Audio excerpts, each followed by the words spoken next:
The shocking proof. Michael Jackson faked his death. What they found changes everything. What if everything you thought you knew about Michael Jackson's final days was only half the story? What if the truth behind his disappearance, the unanswered questions, and the eerie contradictions still lurking in the shadows were more unsettling than anyone ever dared to admit? Today, we dive into the rumors, the facts, and the mysteries that refuse to die because sometimes legends leave echoes long after they're gone. Before we begin, make sure to subscribe to Legends of Black Excellence, where we uncover the stories, secrets, and legacies behind the icons who shaped our world. Let's step into the mystery. Did Michael Jackson really die, or was it the greatest performance of his life? For more than a decade, one question has refused to fade from public conversation. Did Michael Jackson truly die on June 25, 2009? Or is there more to the story than the world was told? The official announcement of his passing shook millions, yet almost immediately, a quiet, unsettling doubt crept into the minds of fans who had followed him for a lifetime. Something about the way events unfolded felt abrupt, mismatched, almost too unreal for a figure whose life had always defied convention.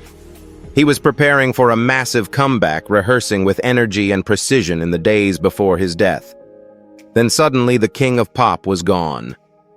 For many, the simplicity of that narrative never aligned with the complexity of the man they knew. And from that tension, the earliest whispers of disbelief began to take shape. Those whispers grew louder as unusual details surfaced and spread across the media landscape. Fans noticed discrepancies in timelines, conflicting early reports, and statements that didn't seem to fit together smoothly. Why did Michael, who was often portrayed as fragile, appear so strong and focused in rehearsal footage just hours before his collapse?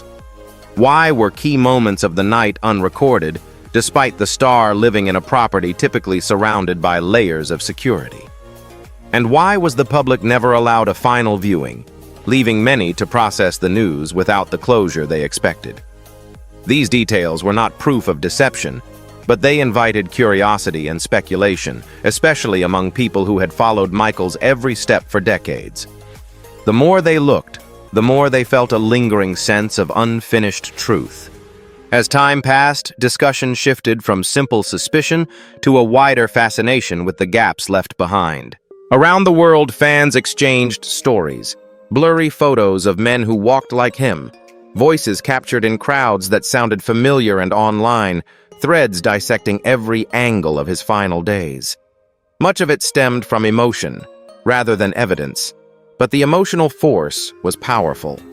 Michael Jackson had never lived an ordinary life, so some wondered whether an ordinary ending made sense for someone so extraordinary. Rumors grew because grief needed a place to go, and uncertainty offered comfort where reality felt too heavy. Yet through all the speculation, one truth became clear. These questions, whether grounded or imagined, reveal just how deeply Michael Jackson remained woven into the hearts and memories of those who were not ready to say goodbye. The final days. Healthy rehearsing and suddenly gone. What really happened? In the days leading up to June 25, 2009, Michael Jackson appeared to be entering a new chapter, not closing one. Rehearsal footage from the This Is It production captured him moving with surprising energy, focused, precise, and fully immersed in preparing for what was meant to be his grand return. Members of the production team later said he arrived early, stayed late, and seemed determined to deliver a performance worthy of his legacy. One person from the logistics crew even recalled a brief, almost poetic moment Michael walking down a hallway the night before his death, quietly saying, "Tomorrow will be magic." At the time, it sounded like optimism. Only later did it take on a more haunting tone. For many, that final glimpse of a healthy, composed Michael made the events of the next morning feel shockingly out of place. When news broke that he had collapsed in his rented mansion, the shock was immediate, but confusion followed closely behind. Initial reports described frantic attempts to revive him, yet crucial details remained strangely unclear. Security staff spoke of unusual silence in the home that morning, and early timelines from those present did not always align. Then came the most unsettling realization. The only person who witnessed Michael's final conscious moments was his private physician, a man hired specifically to manage the pressures of Michael's intense schedule. No security footage captured the critical minutes. No staff member entered the room until after the crisis had already begun. For an artist who lived under constant surveillance, the absence of documentation during the most important moment felt deeply out of step with his reality. As hours turned into days, sightings began to surface, not confirmations, but scattered claims from people convinced they had seen someone resembling Michael at airports in Mexico or stepping into vehicles with his familiar posture. Most of these accounts dissolved under scrutiny, yet they spread rapidly. Fans who struggled to reconcile the lively performer from rehearsal videos with the sudden announcement of his death found these stories strangely comforting, even if unverified. The anonymity of the supposed witnesses only added to the mystique.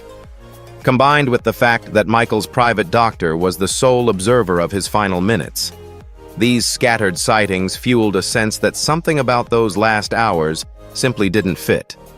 Whether rooted in grief, disbelief, or genuine confusion, the questions that emerged from that day ensured that the mystery surrounding Michael Jackson's final moments would endure long after the official story was written. Trapped between fame and freedom. The dark double life of Michael Jackson. In the public eye, Michael Jackson seemed almost superhuman, gliding across stages with impossible grace, commanding stadiums of fans with a single tilt of his head and shaping pop culture in ways no artist had before. But behind the spotlight lived a man carrying layers of solitude that few ever witnessed. Those closest to him often described a quiet, introspective soul who slipped into deep isolation once the curtain fell. He spent long hours in empty rehearsal rooms surrounded by mirrors and silence rather than crowds and applause. A sound technician who worked with him during his final rehearsals once recalled a moment when Michael paused between takes, looked up, and said softly, "I want to be free. Truly free."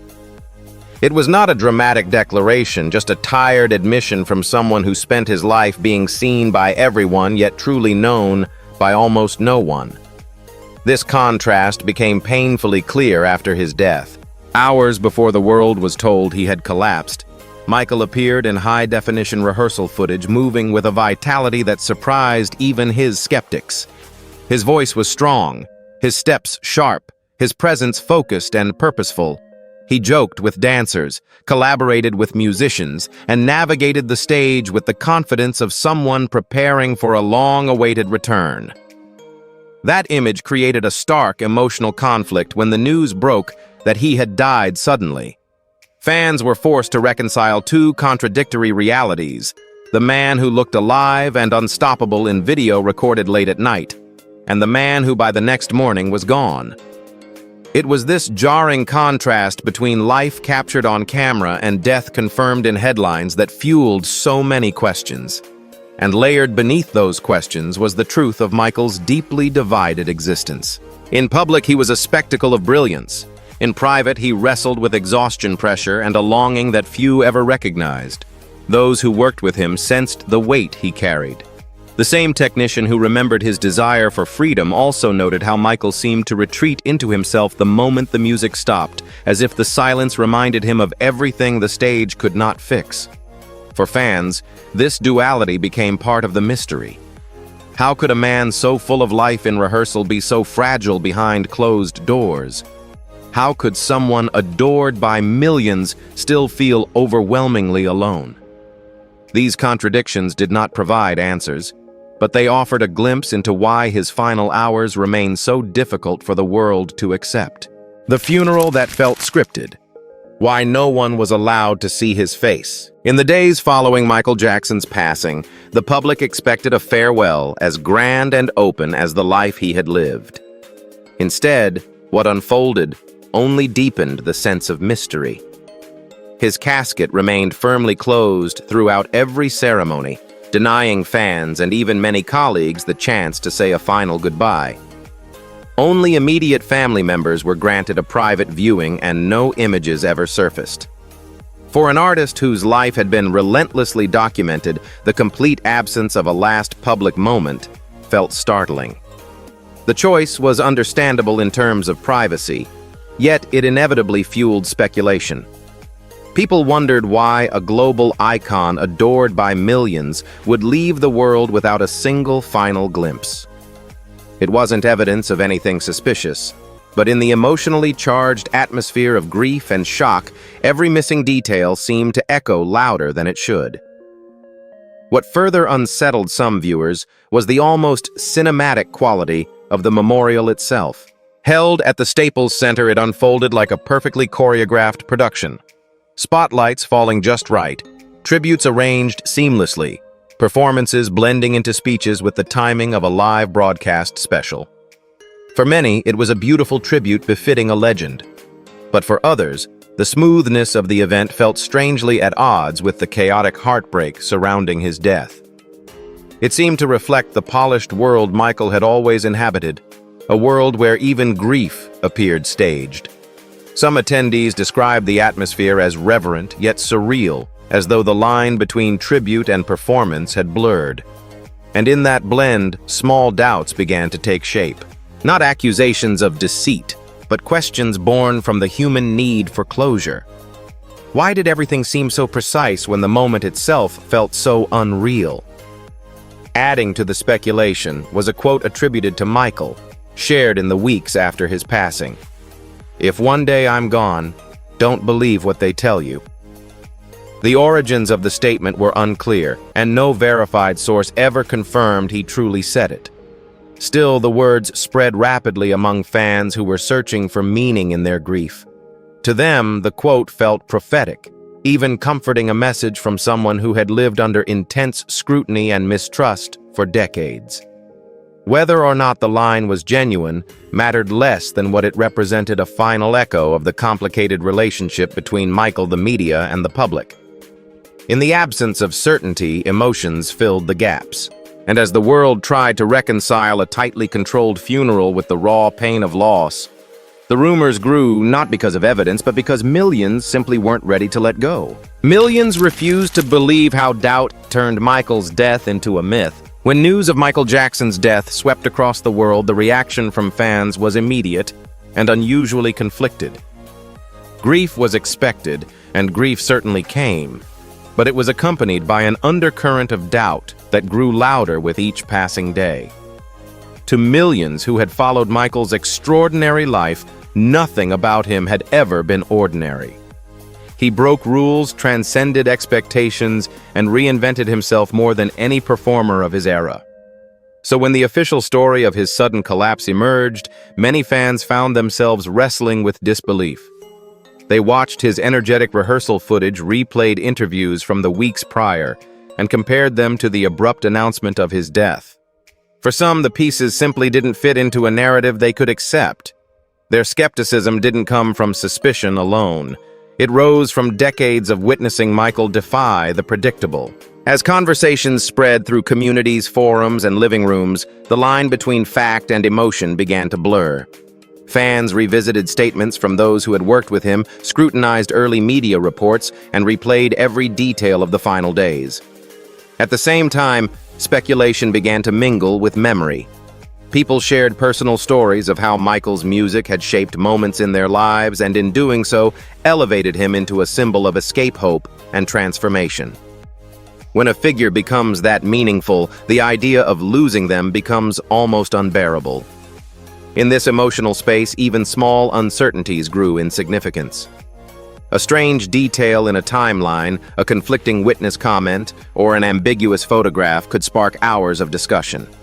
None of these fragments offered conclusive proof of anything, but they provided fans a structure, however fragile, to hold on to during a time when they were still processing a loss that felt too large, too sudden.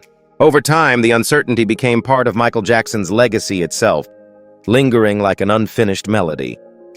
For some fans, not fully accepting the official narrative allowed them to keep a part of him alive, not through denial, but through devotion. They didn't necessarily believe in complicated theories. They believed in Michael, the man who had been larger than life, whose presence had always felt uncontainable. The mixture of truth-longing and unanswered questions created a unique cultural phenomenon, a story that lived not because of evidence, but because of emotion. In the end, the ambiguity surrounding his final chapter became a reflection of the extraordinary connection he had with the public. Even in absence, Michael Jackson remained present, woven into memories, discussions, and the hearts of those who were not ready for his story to end. $500 million in debt. The secret financial hell that might have driven him to disappear. In the years leading up to his death, Michael Jackson lived under a financial shadow that few outside his inner circle fully understood. Publicly, he remained the king of pop, one of the most influential artists in history, but privately mounting debt had begun to close in. Reports later revealed that his financial obligations had climbed to an astonishing $500 million, a figure difficult for many to reconcile with his global fame. Behind the scenes, members of his financial management team described long meetings filled with tension, during which Michael quietly studied red ink numbers and contracts that seemed to tighten rather than liberate. One person who worked alongside his advisors recalled that Michael often expressed frustration at how the industry treated him not as a human being, but as a brand expected to earn endlessly. It was a burden that continued to grow heavier with each passing year. This pressure became more visible when Michael agreed to the monumental This Is It concert series. From an outside perspective, it looked like a triumphant comeback. For those closest to the finances, it was also a necessary one.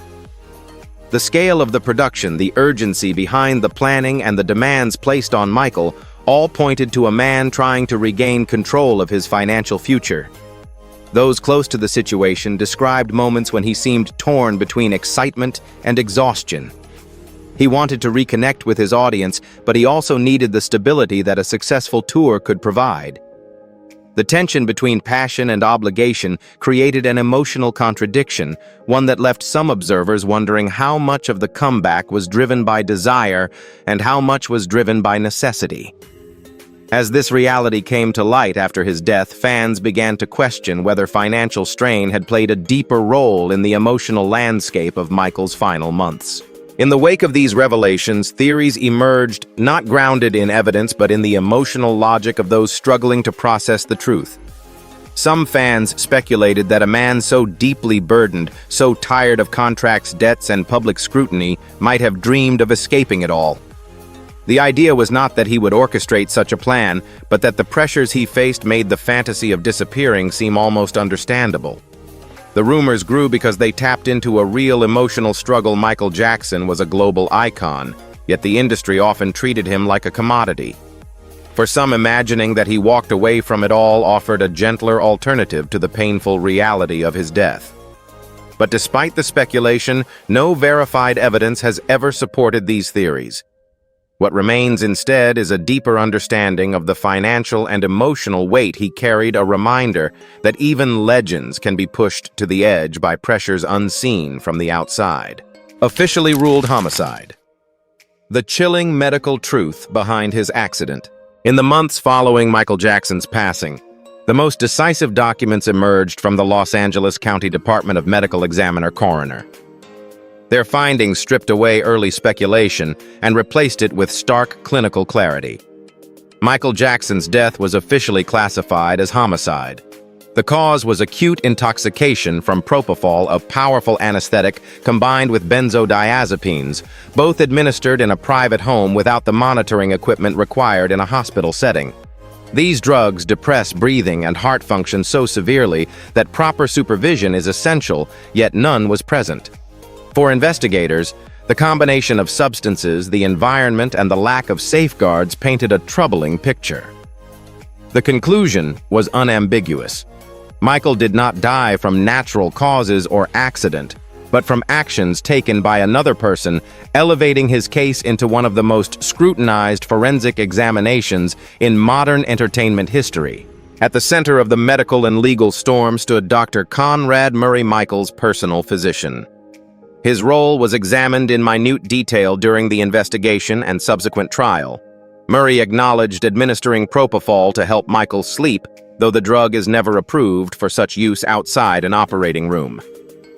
The court determined that his actions, including leaving the room, failing to properly monitor vital signs, and delaying a call to emergency services, constituted gross negligence. In 2011, he was convicted of involuntary manslaughter and sentenced to 4 years in prison, ultimately serving about 2 due to overcrowding and good behavior credits. His conviction provided legal accountability, but it did not silence all questions. To many observers, the verdict resolved responsibility, but not the lingering uncertainties surrounding the final hours of Michael's life. The trial laid out facts, but it did not fill every gap. Those gaps became fertile ground for doubt. Even after the verdict, people questioned why so many details remained unclear. Why was Michael allowed to rely on such an extreme sleep aid for months? Why were no cameras active during the critical window? Why did timelines from different witnesses not perfectly align? And why was the response from discovery to calling paramedics so fractured and inconsistent? None of these questions altered the medical truth or the legal outcome, yet they added weight to the emotional complexity surrounding his death. The forensic files closed the case, but they could not close the public's sense that something about his final hours felt unresolved. In the end, the homicide ruling provided answers, but it also highlighted the profound vulnerability of a man whose life had seemed larger than life itself, a reminder that even icons can be failed by those entrusted to protect them. Blurry footage, hidden faces, the mysterious sightings after Michael's death. In the months and years following Michael Jackson's death, stories of mysterious appearances began circulating online, fueled by fans who found it difficult to reconcile the official reports with the loss they felt so deeply. One of the earliest and most widely shared clips came from an unnamed passerby in Latin America. The shaky video filmed from a distance showed a man stepping out of a car wearing a hat and moving with a familiar backward lean. The footage was blurry with no clear view of the face, yet it ignited thousands of comments within hours. Shortly afterward, a photograph taken in a Canadian shopping mall made similar waves, a tall figure with sunglasses and a posture strikingly reminiscent of Michael's. Both the video and the photo lacked the clarity needed for verification, but they spread rapidly, carried by the emotional momentum of a public still struggling to accept his death. Online communities ranging from dedicated bloggers to casual fans launched their own investigations. They slowed down the video frame by frame, compared the angle of a shoulder or the tilt of a chin, and dissected every shadow for evidence that the man in the clip could be Michael. Others listened to faint audio from crowds in public places, hoping to catch a familiar tone or rhythm in a voice. These efforts were not grounded in confirmed fact, yet they were pursued with remarkable dedication. For many, the analysis became a way to stay connected to Michael, to keep searching for signs that he might still be out there somewhere. The commitment of these fans did not come from a desire to spread false information. It came from a longing to make sense of something that felt too sudden, too final.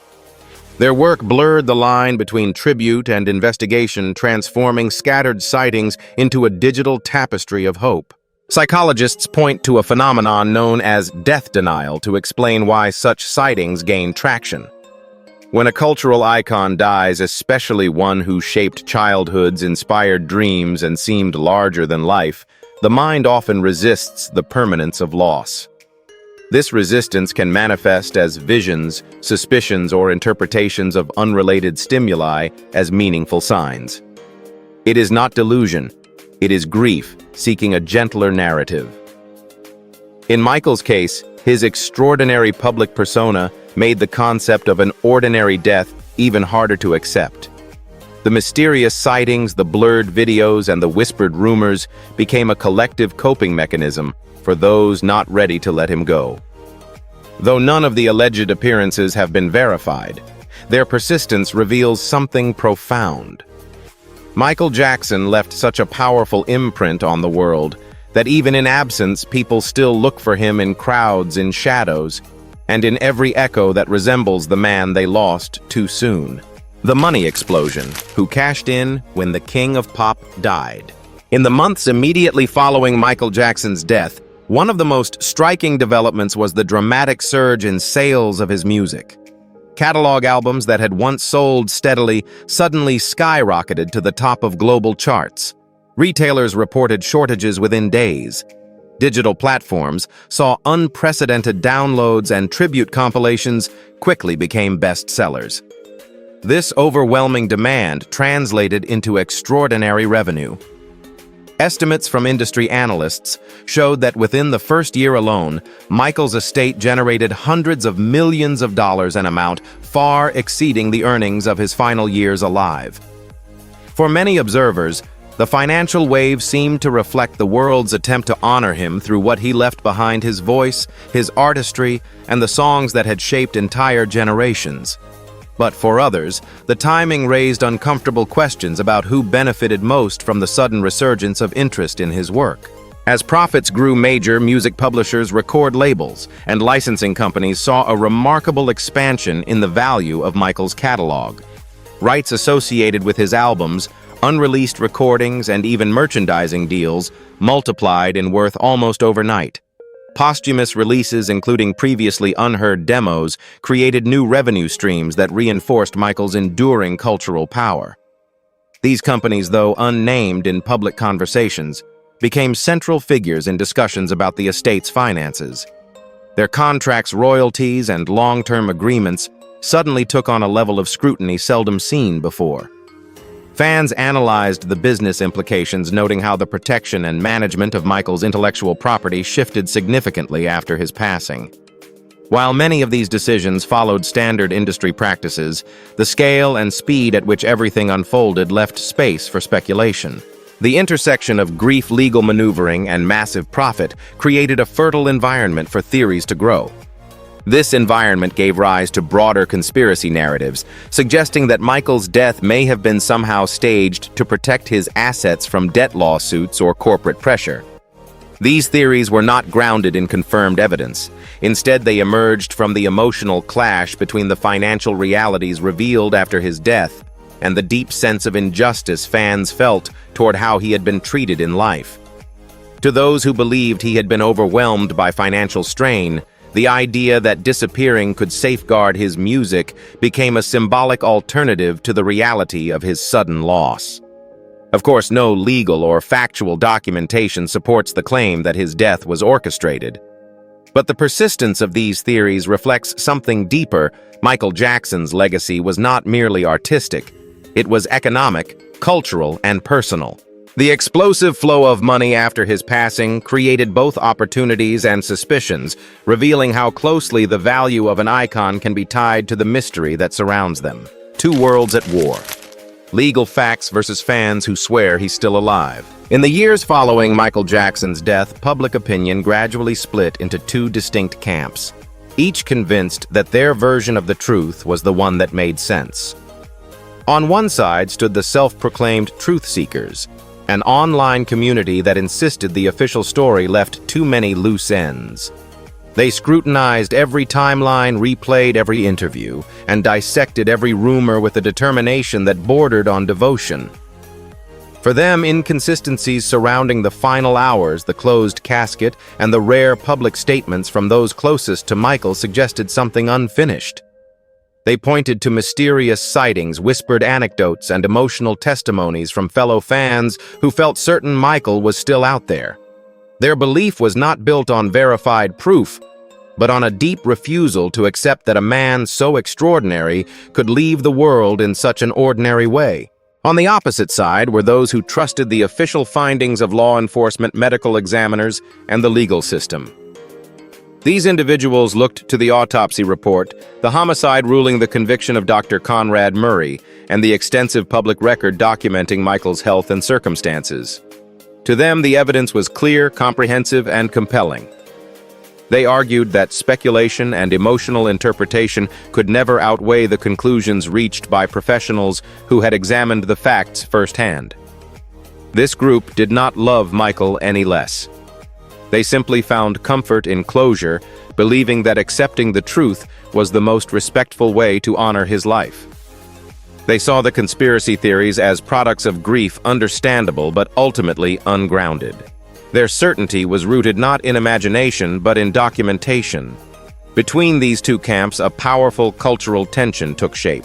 Each debate, each disagreement, each piece of speculation added another layer to Michael Jackson's legacy. The arguments themselves became a kind of myth-making, transforming the circumstances of his passing into something larger than a moment in time. Fans who believed he was alive kept his image active in daily conversation, while those who accepted the official story preserved the memory of his artistry and humanity. Together, knowingly or not, they shaped Michael into an even more enduring figure.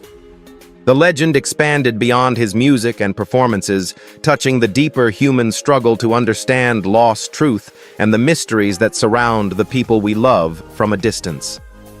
In this way, the debate itself became part of his immortality, proof that even in death, Michael Jackson continues to move people, challenge perceptions, and inspire stories that refuse to fade. Decoded lyrics and secret meetings. Did Michael plan the ultimate escape? In the years after Michael Jackson's passing, the online world saw the rise of a vast and ever-expanding network of conspiracy theories built and nurtured by groups of self-styled truth seekers and amateur investigators. These individuals sifted through every available detail: financial records, rehearsal footage, legal filings, industry reports, searching for patterns that might suggest a deeper story. They connected Michael's enormous debts with the urgency of his final tour, and they examined the powerful contracts tied to his name, including agreements with major entertainment companies. To them, the combination of financial strain, legal complexity, and behind-the-scenes negotiations seemed more than coincidental. While no verified evidence supported these conclusions, the mere existence of so many moving parts gave truth seekers the sense that something larger was unfolding, a puzzle waiting to be solved by those willing to look closely enough. Their investigations often extended into Michael's artistic work itself. Fans began decoding lyrics, analyzing music videos, and rewatching documentaries, convinced that Michael had hidden messages foreshadowing his fate. Songs like Morphine or Leave Me Alone were scrutinized for hints of emotional distress or coded warnings. Even casual gestures in live performances became subjects of intense study, as though Michael had quietly embedded clues within his art. Some devoted entire blogs and online forums to assembling these discoveries, merging symbolism from album covers with offhand comments from interviews. Every ambiguous line or dramatic visual was treated as a potential cipher. Though these interpretations were fueled more by emotion than by verifiable fact, they reflected the deep connection fans felt toward Michael, believing his creativity held meanings beyond what the public had ever understood. As these theories circulated, they began to evolve into broader narratives involving a supposed network of powerful figures. Truth seekers speculated about the role of managers, lawyers, and unnamed executives at major companies like Sony, questioning whether Michael's financial value had made him vulnerable to external interests. Some pointed to his ownership stake in lucrative music catalogs, suggesting that such assets could attract dangerous pressure. Others examined the actions of Dr. Conrad Murray, comparing his choices with industry politics and drawing unproven links between medical negligence and corporate motives. These stories, while lacking factual confirmation, spread rapidly because they touched on long-held fears about fame, success, and the price of genius. Ultimately, the conspiracy network grew not because of concrete proof, but because it offered a narrative that felt dramatically fitting for a man whose life had always seemed bigger than reality. The system speaks why authorities insist Michael Jackson is definitely dead. In the face of growing speculation and online theories, official authorities repeatedly reaffirmed the facts surrounding Michael Jackson's death. The Los Angeles County Medical Examiner's Office stood firm on its conclusion. Michael Jackson died on June 25, 2009, from acute propofol intoxication in combination with sedative benzodiazepines. Their statement was clear, clinical, and unchanged, despite years of rumors. When the case reached the California court system, the evidence presented was extensive medical records, toxicology reports, witness testimonies, and expert analysis. The court ultimately ruled that Dr. Conrad Murray's actions constituted involuntary manslaughter, reinforcing the medical findings, rather than undermining them. Each official review pointed in the same direction, leaving no uncertainty from a legal or forensic standpoint. Despite the persistence of myths and sightings, authorities emphasized that no credible evidence had ever surfaced to suggest Michael survived that day. Investigators followed up on public claims, reviewed alleged appearance videos, and examined any new information presented to them, but nothing stood up to scrutiny. The legal record remains unchallenged. Michael Jackson's death was documented, investigated, tried in court, and confirmed through the highest available medical and judicial processes. While the mystery still thrives in the cultural imagination, the institutions responsible for determining the truth have stated unequivocally that the King of Pop did not return from the shadows. Emotion, nostalgia, and belief simply filled the space that certainty left behind, dead or disappeared. How Michael Jackson became more powerful in death than in life. Although the official record leaves no room for ambiguity, Michael Jackson passed away in 2009, confirmed through medical reports, legal proceedings, and extensive investigation. His story did not end there. Instead, his absence created a space where memory, longing, and imagination intertwined. For many fans, accepting the finality of his death felt impossible, especially when his music performances and cultural impact remained so vividly alive. The idea that he might still be out there became less a belief in literal survival and more an emotional expression of how deeply he was woven into their lives.